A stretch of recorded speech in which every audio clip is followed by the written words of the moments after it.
안녕하세요. 불만찬 기자들입니다. 자, 2라운드 첫 경기였던 12라운드가 마무리가 됐습니다. 이번 라운드 보니까 유독 골이 안 나왔더라고요. 네, 일정이 빡빡한데 날까지 더워서 그런지 진짜 덥더라고요. 네. 득점이 정말 희귀했습니다. 네, 토요일 3경기가 0대0, 0대1, 1대1. 일요일 3경기도 0대0, 0대1, 1대1. 010이네. 그 010 또 011 이렇게 핸드폰 앞자리 번호일 정도로 제가 너무 신기해서 프로그램에 문의해 보니까 또 스플릿 라운드 도입 이후에 또 최소 득점도 아니에요. 네, 2014년 네, 10월 달 30라운드에서 4골이 나왔습니다. 2014년도면은 12개 팀 체제인가? 네, 12개 팀 체제일 거예요. 이때도 6경기에서 4골밖에 안 나왔습니다. 와, 뭐야 이거? 도대체. 6골보다 적은 라운드가 있었다는 것도 다시 한번 놀랐습니다. 자, 골이 안 나면 하품 라운드 재미없다 이렇게 생각하시는 분들도 있을 거고 어느 정도 동의도 하는데 득점이 없어도 재밌는 경기도 많아요. 들어갈 때 말듯한 그런 쫄깃쫄깃함 같은 것도 있잖아요. 네. 전술 변화, 뭐 이런 타이트함 같은 것도 있고 이번 리뷰에서는 득점 얘기보다는 그런 디테일한 부분에 대해서 한번 자세히 풀어드리도록 하겠습니다. 네, 첫 경기는 포항 제주전입니다. 0대0 무승부로 승부를 가리지 못했습니다. 센터백이 주인공이었던 경기다. 이렇게 요약하고 싶습니다. 네. 사실 경기 전 주목받았던 게 5골로 득점 2위를 달리고 있었던 송민규, 주민규, 규 두오의 맞대결이었는데 네. 이날 주인공은 김호규, 권한규. 다 규네, 규. 다른 규였어요. 데뷔되는 수비진이었습니다. 네. 포항은 이제 수비가 완전히 자리 잡은 모습이에요. 사실 하창래, 이탈우 수비에 문제를 보였는데 김기동 감독 휴식 동안에 이를 또 잡아냈거든요. 최근 4경기 3승 1무 딱 한 골밖에 안 내줬어요. 3경기 무실점 중입니다. 새삼 대단하다는 생각이 좀 들고요. 이광준 선수 성장세를 좀 주목하고 싶은데 이광준이 좀 힘과 높이가 있는 타입이잖아요. 권한규가 아무래도 속도를 내는 타입이고 그러다 보니까 전민광이랑 뛸 때보다는 권한규가 훨씬 더 안정감을 얻는 모습이고요. 이날도 전민광이 오른쪽에 서고 신광훈이 중앙으로 뛰었거든요. 경기가 잘 됐어요. 예, 포항은 그래서 확실히 안정감을 좀 찾은 모습이고 제주의 수비는 설명이 필요가 없습니다. 예, 전반부터 후반까지 압박, 강도, 간격 유지가 정말 완벽할 정도인데 백코트 속도는 뭐 얼마나 빠른지 사실 여름이 되면 퍼지지 않겠냐 이런 소리가 나올 정도입니다. 지금 수비해지는 근데 솔직히 말하면 이게 좀 몸에 배있기 때문에 저는 힘들어 그러면서 뛸 것 같아요. 근데 이 김호규, 권한진, 정원 이 선수들의 얼굴 보잖아요. 딱 묻어 있어. 이 형들 진짜 빡센 형들이다. 네, 정말 열심히 뜁니다. 그러니까요. 그 말씀하신 이 3명 리그 최고 수준인데요. 0대0으로 끝난 경기이긴 하지만 저는 아까 전에 얘기한 대로 상당히 이 경기 수준이 높았거든요. 3, 4위 팀의 맞대결다운 경기였는데 양 팀 모두 이제 공격을 전개하는 과정이나 속도 좋았고 이를 막는 수비 조직은 훨씬 좋았거든요. 다만 아쉬운 부분은 포항은 제가 지난 경기에서 무실점이긴 하지만 공격시 컨셉이 좀 애매하다는 이야기 좀 했었잖아요. 이 경기를 보면 좀 제 생각이 틀렸다는 생각이 들 정도로 기동 타격대 시절에 속도감이 나왔거든요. 근데 역시 문제는 뭐냐? 마무리예요. 김기동 감독이 기다려준다고 하는데 이쯤 되면은 타슈나 크베시치 모두 K리그에 안 맞는 선수가 아닌가라는 생각도 좀 들거든요.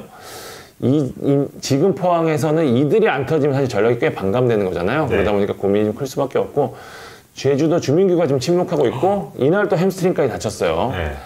그러다 보니까 좀 공격 중에서 마무리 과정이 또 아쉬울 수밖에 없는 상황인데요.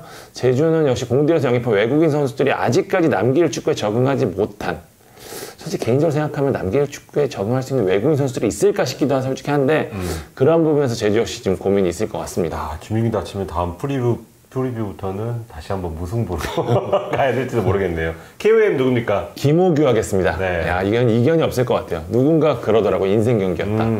그런 생각이 들 정도로 공 가는 곳에 김호규가 있었습니다. 진짜 진공청소기 지우개라는 표현 많이 쓰잖아요. 그 정도로 완벽한 수비력 보였고요. 지상과 공중 합쳐 11번의 경합 중 10번을 이겼고요. 인터셉트, 차단 모두 7개로 가장 많은 수치 기록했습니다. 사실 최근 제주 경기 보시는 분들 아시겠지만 김호규가 매 경기 기복은 활약 펼치고 있거든요. 올 시즌 가장 좋은 능력을 보이는 수비수라고 단언하고 싶습니다. 네. 자, 두 번째 경기는 광주와 대구의 경기입니다. 대구가 1대0으로 승리를 거뒀습니다. 네, 대구가 3연승 내달렸습니다. FC 서울, 수원 삼성, 광주 FC 이 세 팀 상대로 스코어가 모두 1대0. 그러네요. 네, 새로운 대구 스코어라고도 할 수 있을 것 같은데요. 일단 무실점 행진은 높이 평가할 만합니다. 이 3경기뿐만 아니고 최근 6경기 중 5경기에서 실점하지 않았거든요.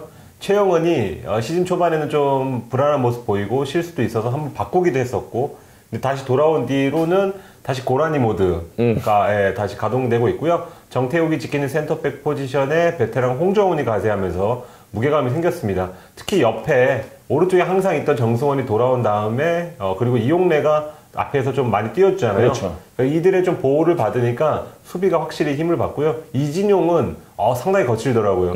이 선수가 중원에 딱 섰을 때는 상대팀 입장에서는 진짜 뚫기 힘들다라는 생각이 들 것 같습니다. 운도 따르고 있습니다. 최근 3경기에서 매끄럽게 넣은 골이 사실 없어요. 맞아요. 네, 서울전에서는 에드가가 넘어졌는데 공이 갑자기 왔잖아요. 그래서 툭 밀어찼고 수삼전에선 약간은 좀 석연찮은 판정, 에드가가 PK로 넣었죠. 광주전에서도 사실 그게 들어가는 골은 아닌데 이민기가 너무나도 허무한 클리어링 실수로 에드가에게 사실상 어시스트를 했죠. 그래서 결승골을 넣었습니다. 근데 저는 이게 바로 되는 집안이다. 그렇죠. 네. 뭐라고 해도 서울만 가면 됩니다. 그러니까요. 이게 그렇게 생각이 되고 11위까지 떨어진 적이 있었잖아요. 근데 이제는 당당하게 그룹 A까지 올라가고 있습니다. 광주는 아마 지금까지도 가슴을 치고 있을 것 같은데요. 포항전도 그렇고 대구전에서도 패해서는 안 될 경기를 패했다고 좀 판단을 하고 있더라고요. 네, 대구전에서는 홍정훈이 펠리페의 진로를 막는 듯한 장면이 나왔지만 페널티가 선언되지 않았고요. 펠리페는 후반 막바지에 태클에 발목을 조금 다쳤다고 합니다. 그 당시에는 살짝 빗맞은 걸로 보였는데 경기 다다음 날에는 오늘도 좀 고통을 호소하고 있다고 하거든요. 앞으로 이게 부상이 장기화 될지 아니면 가벼운 타박상 정도인지 지켜보면 좋을 것 같고요. 펠리페 얘기 나온 김에 이제 이적설이 조금씩 고개를 드는 것 같습니다. 지금 울산도 연결됐다고 하고 중국 클럽들도 좀 관심이 있다고 하는데 이들의 관심은 모두 사실로 보여지고 문제는 이 종류입니다. 지금 광주가 바이아웃 400만 달러를 요구하는 상황에서 울산이 그 정도의 돈을 사실 쓸 여력이 없거든요. 울산은 그래서 제가 알고 있기로는 접은 걸로 알고 있습니다. 벌써? 이 금액에 대해서 네. 그리고 오히려 전북이 훨씬 적극적이라는 얘기가 많이 돌고 있습니다. 그렇죠. 전북은 근데 취재한 바로도 펠리페를 원하는 건 사실이었으니까 네네. 펠리페를 다시 한번 여름에 노릴 수 있을 것 같고 펠리페 역시도 여름을 떠날 적기라고 좀 생각하고 있습니다. 사실 지난해 주가가 좀 폭등을 해서 지난해 떠났으면 좀 더 가치를 좀 더 평가를 받고 나갈 수 있었는데 지난해 여러 이유로 이적이 안 됐고 올해까지 남았잖아요. 근데 이제 내년까지 가기에는 광주 너무 오래 있었다 이렇게 생각하는 걸로 알고 있습니다. 다시 광주 얘기로 돌아오면 광주는 좀 억울할 수도 있지만 최근 4경기 한 골입니다. 이런 득점력으로는 사실 판정 이슈고 떠나서 못 이기는 게 당연하거든요. 최근 부진의 이유라고 생각이 됩니다. 자, KOM 가겠습니다. 에드가 가겠습니다. 에드가 몸 상태 100% 아니고 지난 3경기 득점에 운이 따랐다고 하지만요. 에드가이기 때문에 운이 따르는 게 아닐까. 딱 그 자리에 그냥 에드가가 있는 거예요. 공이 따라오는 거예요. 이렇게 맞아요. 자석처럼. 그리고 광주전 보니까 몸도 생각보다 많이 좋아졌더라고요. 슈팅도 4개나 때리면서 적재적소에서 상대 골문을 좀 위협을 했고 공중볼도 12개를 따냈습니다. 상대 수비수들에게 조금 악몽을 선물을 했습니다. 자, 세 번째 경기 강원 전북전입니다. 1대1로 양팀이 승부를 가리지 못했습니다. 정말 비긴 경기 많고 진짜 1대0 경기 많네요. 12라운드에서 제가 맡은 2경기 중에 하나인데 흐름상으로는 강원이 단연 좋았습니다. 전반 그냥 0대0 끝나는 것 같았어요. 근데 추가 시간에 임창호의 오른쪽 크로스에 이은 고무열의 헤더. 이번 라운드에 유독 골이 안 나왔다고 말씀드렸지만 그 6골 중에 이기재의 프리킥과 더불어서 가장 멋진 골이 아니었나 이렇게 생각이 됩니다. 이 골은 고무열의 3호 골이자 시즌 첫 필드골입니다. 그러네요. 첫 필드골이네. 이 크로스를 올리는 선수가 임창호인데 최근 부상에서 돌아와서 출전한 2경기에서 굉장한 활약을 펼치고 있습니다. 맞아요. 네. 인천 오재석도 잘해주고 있잖아요. 네. 그러니까 이렇게 대표 경험 있는 선수들이 이게 괜히 대표급 선수가 아닌구나 이런 생각이 좀 들게 합니다. 경기로 돌아와서 강원은 경기를 잘했습니다. 슈팅 수도 11개 대 10개 하나 더 많았고 대부분의 팀이 이제 전북이 후반에 몰아치면 다 흔들리잖아요. 네. 근데 강원은 후반에도 잘 버텼어요. 이게 잠그자 이런 차원의 축구가 아니고 밑에부터 공을 잘 빼나오면서 전북 선수들을 한 발 더 뛰게 만들었거든요.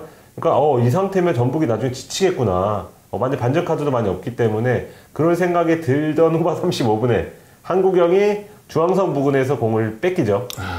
바로 이게 뺏겨요, 하필. 네. 바로가 아니었다면 거기까지 가는데 시간이 좀 더 걸렸을 텐데 바로가 툭툭 한 4번 차니까 박스 근처까지 왔고 오른쪽에 쿠니모토에게 내줍니다. 쿠니모토는 또 왜 이렇게 침착한가요? 골키퍼 나온 걸 보고 맞아요. 각을 재서 오른발로. 오른발로 뛰어찹니다. 너무나 매끄러운 장면이었습니다. 이 골로 경기는 1대1로 끝났습니다. 보통은 이 스코어면 전북이 아쉬워해야 될 것 같은데 강원이 조금 땅을 칠 것으로 보이는데 지금 3경기 연속 승리가 없거든요. 그리고 병수볼이 유독 전북에 강하잖아요. 최근 4경기에서 2승 1무 1패 앞서고 있는데 그 실점한 시간대를 보면 놀랍습니다. 다 30분 이후에요. 후반전 30분. 그 전까지 다 선제골 넣고 잘하다가 꼭 마지막에 이날도 그랬으니까 와, 전북 잡는 게 진짜 쉬워 보이면서도 어려운 그런 미션이 된 것 같고.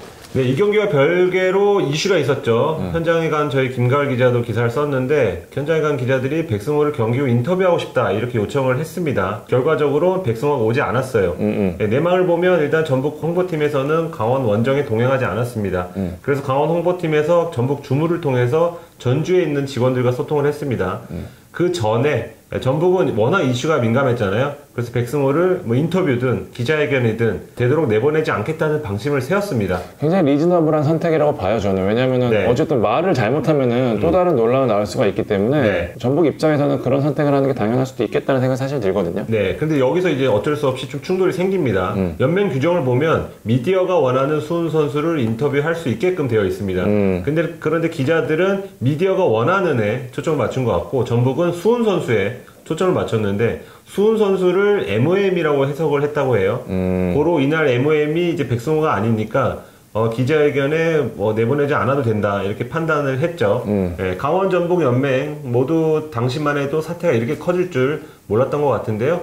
일단 뭐 제 뇌피셜이긴 하지만 전북이 다음 경기에 만약에 그런 똑같은 요청이 오면 그때는 백승호를 한번 내보내서 백승호 입을 열게 할 수도 있을 것 같습니다. 자, KOM은 누구로 할까요? 임창우로 하겠습니다. 네. 네, 앞서서 짧게 언급했는데 확실히 큰 힘이 되고 있어요. 맨투맨 마크도 그렇고 스피드도 그렇고 기본기가 확실히 좋더라고요. 네, 고무열을 향한 어시스트도 사실 쉬운 장면이 아니었거든요. 정확하게 그 크로스 어시스트를 했고 두 경기에서 연맹 평균 평점이 7.33점입니다. 상위권에 딱 올라와 있거든요. 지금 임창우 마사 돌아온 다음에 확실히 스쿼드가 힘을 받고 있습니다. 네 번째 경기는 인천 울산전입니다. 0대0 무승부 창기자가 마쳤습니다. 자, 승부의 신이 울산을 외면했다. 이렇게 얘기를 하고 싶은데요. 경기 양상은 전후반이 극명했습니다. 전반 인천의 페이스였는데 누가 그러더라고요. 전반 인터밀란이었고 후반은 인천이었다 이렇게 얘기하는데 전반은 그 정도로 인천이 잘했습니다. 네. 지난 리뷰에도 말씀드렸지만 3-5-2가 인천과 좀 맞는 것 같아요. 4개 발을 투톱 한 자리에 두면서 자유도가 올라갔고 그러면서 아길랄의 경기력도 좋아졌어요. 그러니까 3백이 안정감을 찾으면서 좌우 윙백의 움직임도 좋아졌고 조성환 감독이 이례적으로 칭찬을 하고 저희도 지난 경기에서 얘기를 했죠. 이강현이 중앙을 단단하게 지켜주면서 인천이 공격에 초점을 맞출 수 있는 여력이 생겼습니다. 이날 전반 아시아 챔피언을 상대로 한 인천의 공격적 움직임은 조직력, 유기성, 창의성 모두 돋보였습니다. 득점만 안 나온 게 좀 아쉬웠죠. 하지만 보면서 다들 그러셨을 거예요. 이거 오버페이스 하는 거 아니야? 라는데 결국 후반 퍼지고 말았습니다. 60분 이후에는 울산의 일방적인 흐름이 이어졌는데요. 제가 서두에 그랬잖아요. 승부의 신이 울산을 외면했다. 득점 찬스가 이어져야 하는 상황에서 이럴 수가 맞아요. 있나 싶을 정도로 안 들어가는데 네. 특히 김인성의 미스는 지난 저희가 김동현 선수 얘기했을 때 얘기했죠. 야쿠브급 미스라고 했는데 이게 한 수 위였던 것 같아요. 와, 아니면 친정팀에 대한 배려였던 건지 어쨌든 이 골까지 안 들어가면서 울산은 끝내 득점을 실패하면서 3경기 연속 무득점의 수렁에 빠졌습니다.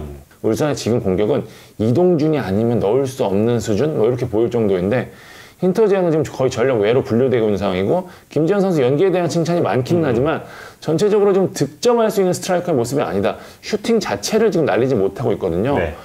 그렇기 때문에 지금 울산이 여기저기 움직이고 있다는 이야기가 들리는데 현재 지금 국내 스트라이커를 데려오자니 이렇다 할 자원이 없고 사실 뮬리치를 제외하고 외국에서 데려온 선수들도 사실 거의 다 실패인 상황이거든요. 그렇기 때문에 지금 누굴 데려와도 쉽지 않은 상황인데 전역하는 오세훈에게 좀 기대를 걸 수밖에 없는 상황으로 보이고 있습니다.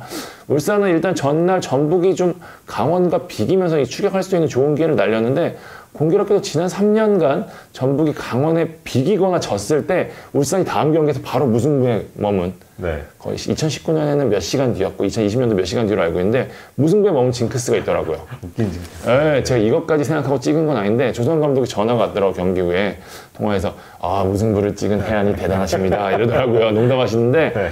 어쨌든 울산이 전북전 고비를 잘 넘기고 추격할 수 있는 동력을 놓치면서 오히려 2위 자리를 걱정해야 되는 좀 상황이 됐거든요. 상대는 내려서는데 결정력이 안 된다, 그리고 공격 패턴이 부재하다 이런 상황에서 골을 넣지 못하고 있다는 점에서는 고민의 폭이 좀 더 커질 것 같습니다. KOM 누굽니까? 델브리지로 하겠습니다. 지난 경기부터 도대체 델브리지한테 무슨 짓을 한 거냐 이런 얘기가 나오고 있었는데 네. 이날 완벽한 수비력 보였습니다. 사실 초반 느린 스피드 때문에 실패하지 않을까라는 걱정이 있었는데 리그에 적응한 뒤에 정상급 수비 보이고 있는데요.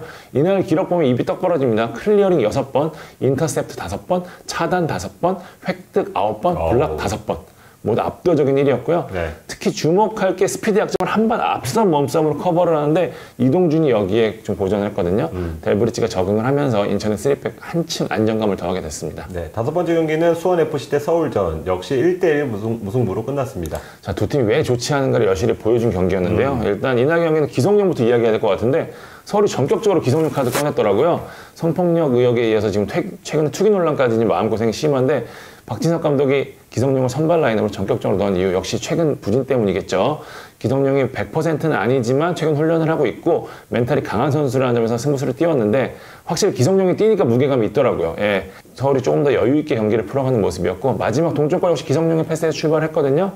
서울은 이제 제주전에서 아꼈던 나상호, 팔로세비치, 오스마를 모두 넘어서 총력을 기울였는데 역시 문제가 해결이 안 되더라고요. 최전방과 백업인데 홍준호를 아예 선발로 넣었는데 포지셔닝이 아예 안 돼요. 그러니까 스트라이커 포지션 아예 이해를 못하고 있고 차라리 후발로 넣어서 뚝배기 역할을 할 수 있는데 전문 공격수가 아니다 보니까 이 위력적인 장면을 못 만들었고 일찍 교체가 됐고 그렇다고 변화를 줘야 되는데 지금 보니까 벤치 골키퍼를 제외하고 전부 다 오상고 출신 어린 선수들이에요. 서울이 왜 이렇게 됐나 싶을 정도인데 어쨌든 흐름을 바꿔줄 수 있는 선수들이 없다 보니까 이날도 어려운 경기를 할 수밖에 없었습니다. 당초 기성용만 하더라도 6, 70분 정도만 뛰게 하려고 했는데 풀타임을 뛰게 한 것도 역시 벤치의 부재가 결정적이었고요. 수원FC는 또 고비를 못 넘었습니다. 이거 이길 수 있는 경기였는데 맞아요. 잘하고도 승점을 못한 경기가 몇 경기째인지 싶고 수원FC가 지금 4-4-2로 전환하고 경기력이 올라왔는데 승점으로 이어지지 않고 있습니다. 4월에 홈에 지금 제주, 울산, 강원, 서울 만났거든요. 다 이길 수도 있었는데 2승밖에 못했습니다. 순위가 확 달라질 수 있는 기회를 놓쳤고요. 어쨌든 수원FC 역시 지금 마무리되는 과정에서의 집중력이 계속해서 지적하지만 좀 아쉽거든요. 마지막 순간 못 넣으면서 라스골 들어갈 때마다 이길 줄 알았는데 페널티킥 내주면서 짓고요. 사실 수원FC가 2분 만에 지금 22세 카드를 뺀 곳에 대해서 지금 말이 좀 있는데 수원FC 입장에서 이야기를 좀 해드리겠습니다. 지금 이영준 선수를 제외하고 22세 카드 선수 3명 있는데 다 부상이에요.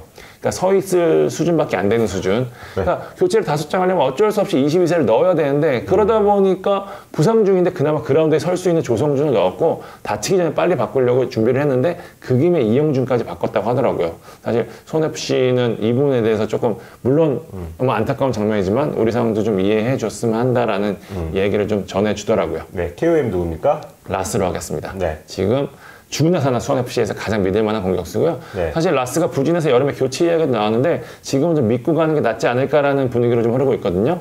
라스가 지금 사실 등지는 플레이를 못해서 위력이 반감되는데 이제는 전방에서 잘 싸우고요. 득점까지 기록하고 있거든요. 의미 있는 플레이였다 말씀드리고 싶습니다. 자, 마지막 경기 가겠습니다. 수원이 성남을 1대0으로 제압했습니다. 경기장에 있든 TV로 보든 누구나 하품은 몇 번쯤은 하는 그런 경기라고 생각되는데 전반은 성남이 그래도 몇 번 슈팅을 때렸지만 수원은 슈팅이 아예 없었습니다. 예, 그 정도로 경기가 좀 지루하게 좀 흘러갔고 무슬림인 밀리치가 지금 라마다 기간에 따라서 부분적 금식을 하고 있거든요. 그래서 좀 정상 컨디션이 아니었고 이규성도 강행군에 따라서 체력 안배 차원에서 벤치에서 출발했죠. 두 선수가 차지하는 비중이 얼마나 큰지 두 선수를 물리친 전반에 나오긴 했지만 후반전에 좀 힘을 실려고 했더니 후반전에 나왔을 때 두 선수가 차이를 만드는 것보다 전반 시작할 때부터 나와야 하는구나 이런 걸 좀 느낄 수 있었습니다. 성남은 작년이랑 비슷하게 첫 번째 달 잘하고 두 번째 달에 흔들리는 그런 비슷한 흐름입니다. 최근 3연패예요. 예, 앞선 9경기에서 2번밖에 패하지 않았는데 지금 확실히 좀 떨어진 모습이고 12경기에서 8골밖에 넣지 못한 어떤 그 화력, 그 빈공 때문에 지금 순위가 떨어지고 있습니다. 득점 패턴을 보면 세트피스 아니면 밀리치 개인 능력에 의한 좀 득점이거든요. 그 부분에 대한 고민이 클 것 같고 수원 삼성은 이러나 저러나 해도 최근 4경기 3승이에요. FA컵 포함해서. 이 경기도 사실 비겼어도 할 말이 없는 경기지만 이기재의 멋진 프리킥으로 값진 승리를 따냈습니다. 경기 끝나기 전에 이제 관중석에서 소동이 있었는데 이기재 골이 들어갔을 때 성남 반대편이죠. 네, 성남 반대편 서포터석에서 어떤 환호성이 좀 들렸다. 그걸 보고 성남 서포터가 좀 이의를 제기했고 그 과정에서 경원과 조금 충돌이 있었습니다. 연맹에서는 그 경기 감독관의 보고서를 토대로 징계 여부를 결정할 것으로 보입니다. 자, KOM 가겠습니다. 이기재로 하겠습니다. 이렇게 예리한 프리킥 장착한 선수가 수원에 있죠. 근데 염기윤이 지금 후반 중반에 투입하고 있잖아요. 염기윤 나오기 전까지 그 스페셜리스트를 이제 앞으로 이기재가 할 수도 있을 것 같습니다. 자, 숨가쁘게 12라운드 리뷰해봤습니다. 저희는 주중 다른 방송으로 찾아뵙겠습니다. 네, 지금까지 볼만찬 기자들이었습니다. 감사합니다.